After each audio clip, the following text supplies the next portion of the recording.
hell, some people around you might actually be aliens. Recent research in the social sciences at Harvard suggests that aliens may already have been living on Earth for some time. So, do aliens really exist? After more than 3 years of investigating, I've gathered a large body of evidence and turned it into this video series. Through these clips, I'll walk you through the possible evidence for alien presence. Strongly recommend liking and subscribing so you don't miss the next episode. It all starts with the Roswell incident. The Roswell incident is often cited as the most direct evidence that aliens visited Earth. But the truth has always been murky. Here's how the story is usually told online. On July 4th, 1947, Roswell, New Mexico, was hit by an unusually severe thunderstorm. That same night, an unidentified flying object crashed. On July 5th, a farmer named Mac Brazel, he found many unusual metal fragments scattered across roughly 400 meters of his ranch. On July 6th, he brought those metal pieces to Roswell Sheriff George Wilcox, then reported them to the military and handed them over to the nearby air base. On July 7th, Brazel took Major Jack Marshall and another officer to the site to inspect it. They loaded a large amount of material and transported it back to the base for testing. On July 8th, about 5 kilometers west of Brazel's ranch, in a deserted area, a civil engineer from Socorro named Grady claimed he found the wreckage of a metal disc about 9 meters across. The disc had split open, and several bodies were scattered inside and outside the craft. The bodies were extremely small, only about 130 centimeters tall, weighing about 18 kilograms, hairless, with big heads, large eyes, small mouths, and only 4 fingers. They wore tight, one-piece gray uniforms. At the same time, the U.S. military moved in on both crash sites and sealed them off. Public Relations Officer Walter Haut issued a press release to 2 local radio stations and 2 newspapers. On July 9th, the Roswell Daily Record ran the headline, "RAV captures flying saucer on ranch in Roswell region." The military said the object had been found and was undergoing inspection and would be sent to an Ohio military base for further examination.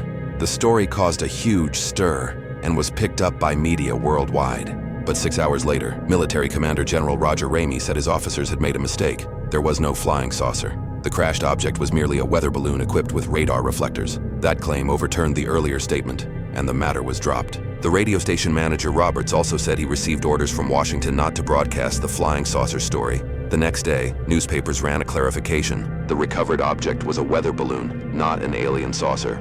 Because the military's explanation shifted so quickly at the time, the public suspected a cover-up. Most people believed the weather balloon story was a revised statement.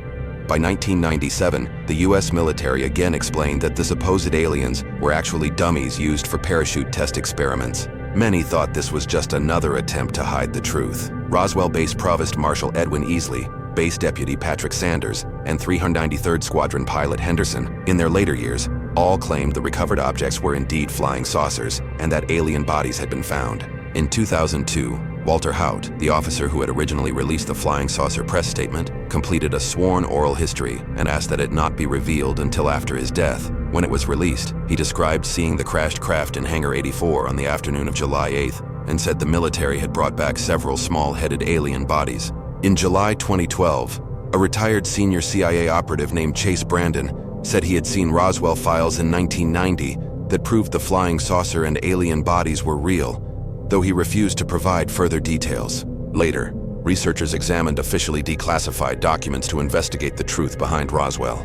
One such document, dated July 8, 1947, was signed by Eisenhower, authorizing Air Force Equipment Command Chief General Nathan Twining to go to White Sands to assess the unidentified object reported there. Twining was to take a team of expert technicians, scientists, and assistants, not only to evaluate the unidentified craft, but also to handle the military, political, and psychological issues surrounding its presence in New Mexico. Another document, dated July 16, 1947, is an aviation accident report submitted by General Twining to headquarters. An official report published in March 1994 presented the investigation's findings, including detailed descriptions of the interior of the supposed flying saucer, from control and propulsion systems to a 35-foot donut with 1-inch tubing filled with a transparent substance and copper-like material. Engineers from the T3 Engineering Division, Jet Propulsion Lab scientists, and other educated experts participating in the investigation concluded that, for multiple reasons, the object was not made by the United States, Germany, or Russia.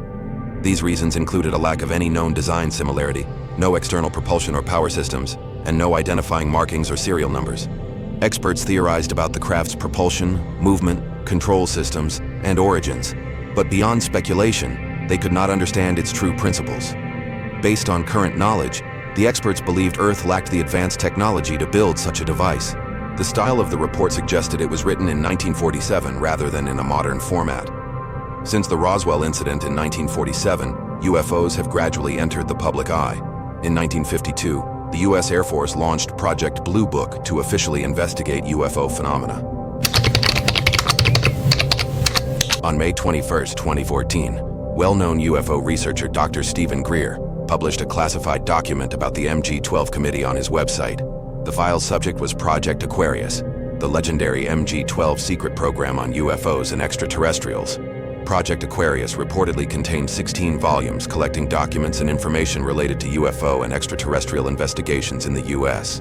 The program was said to have been first authorized by President Eisenhower and established in 1953, run by the U.S. National Security Council and the MG-12 Committee. In 1966, the program was reportedly renamed Aquarius. The MG-12 Committee was allegedly formed on September 24, 1947, by President Truman as a secret organization. MG stands for Majestic. The organization supposedly consists of 12 members, the CIA director, the defense secretary, 4 generals, 2 senior officials, and 4 top scientists, and it was reported to be overseen directly by the president. The MG-12 Committee's mission was said to be to control all information about UFOs and aliens, study recovered UFO wreckage and alien bodies, communicate with aliens and sign agreements, and assemble special teams to collect and study ancient ruins and technologies. Project Aquarius was allegedly funded by a CIA slush fund. The program's initial classification was secret, but after Project Blue Book ended in December 1969, the secrecy level supposedly rose to the highest level. The program's goal was to collect all scientific, technical, medical, and intelligence information from sightings and contacts with extraterrestrial life. The archived information was allegedly used to advance U.S. space initiatives. The brief that leaked is said to be an administrative top-secret briefing documenting the U.S. government's investigations into aerial phenomena, recovered alien craft, and alien contacts. In June 1947, a civilian pilot flying over the Cascade Mountains in Washington reported seeing 9 flying saucers. The commander of the Air Technical Intelligence Center at the time expressed concern and ordered an investigation. That was the start of the U.S. government's UFO inquiries. In 1947, an extraterrestrial craft allegedly crashed in the New Mexico desert and was recovered by the military. 4 alien bodies were said to have been found among the wreckage and were reportedly unlike humans. Later that year, another craft crashed in the U.S. The military allegedly recovered one relatively intact craft. One alien survived and identified itself as an EBE. Intelligence officers reportedly interrogated the alien in a New Mexico base. Its language was translated via pictographs, revealing the alien came from the Zeta Reticuli star system about 40 light-years away. The surviving EBE lived until June 1952, dying of an unknown disease, and during its life provided valuable information about cosmic beasts, the origin of the universe, and extraterrestrial biology. Back in 1947, a spacecraft from beyond Earth supposedly crashed in the New Mexico desert. The recovery of that UFO pushed the U.S. to launch a massive investigation to figure out whether these aliens posed a direct threat to national security. In 1947, the newly established Air Force launched a UFO investigation program executed under 3 code names: Project Grudge, Project Sign, and finally Project Blue Book. The Air Force's mission was to collect and analyze all UFO sightings and determine whether any information posed a threat to U.S. national security. The data's value was also assessed for potential use to advance American space technology and future space programs. Out of more than 12,000 reports, about 90% were classified as hoaxes, aviation phenomena, or natural astronomical bodies. The remaining 10% were considered genuine alien sightings. However, not all UFO sightings were officially reported to the Air Force. In 1953, President Eisenhower allegedly ordered the start of Project Grudge, viewing UFOs as a national security threat. Project Grudge and its successor, Project Aquarius, reportedly coordinated UFO reports and events with the Air Force. Project Aquarius's reports were considered authentic alien craft sightings or alien contact incidents, many originating from military and defense civilian personnel. In 1958, a third alien craft was reportedly recovered in the Utah desert. That craft was in exceptionally good condition and seemed to have been abandoned for unknown reasons. Scientists called the craft a technological marvel, but could not operate its complex instruments. The craft was placed in a top-secret facility where America's leading aeronautical scientists analyzed it for years. During the Blue Book era, at the request of the Air Force and CIA, several independent scientific studies were launched. MG-12 allegedly decided to stop the Air Force's UFO investigations. That decision reportedly came during a 1966 meeting for two main reasons. First, the US had allegedly established contact with extraterrestrials and was relatively sure the aliens posed no hostile intent and did not threaten national security. Second, public belief in UFOs was growing. The National Security Council feared that public awareness might cause widespread panic. The US was involved in sensitive projects at the time, and public knowledge of those projects could jeopardize future space initiatives. So, to satisfy public curiosity, the MJ-12 committee decided that an independent study on UFOs was necessary. Under a contract with the US Air Force, the University of Colorado carried out what became the last official investigation into UFO phenomena. The study concluded that there wasn't enough solid data to prove UFOs were a threat to US security. That conclusion kept the government happy and gave the Air Force a reason to officially bow out of UFO investigations. When the Air Force formally shut down Project Blue Book in December 1969, Project Aquarius kept going, but under the control of the NSA's MG-12 group.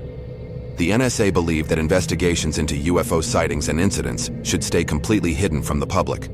The logic was, if the Air Force kept investigating openly, eventually some unaware Air Force personnel or civilian defense staff might stumble onto the truth behind Project Aquarius. For security reasons, that was a no-go. So to keep UFO investigations alive, they had to move it underground and keep everything classified. So CIA and MG-12 investigators were assigned to military units and other government agencies to investigate all formal UFO sightings and incidents. These agents worked at various locations across the US and Canada. All reports were filtered and reported, directly or indirectly, to MG-12. The agents collected sightings near sensitive government facilities and found that aliens appeared extremely interested in nuclear weapons and nuclear research. Many military UFO reports occurred near nuclear weapons sites. Aliens' interest in our nuclear capabilities was thought to relate to possible future threats to Earth. The Air Force took steps to secure nuclear weapons to prevent alien tampering or theft. MG-12 concluded that extraterrestrial exploration of our solar system was peaceful in intent. Still, continuous monitoring of alien activity was necessary until it could be 100% confirmed that their future plans posed no threat to national security or human civilization.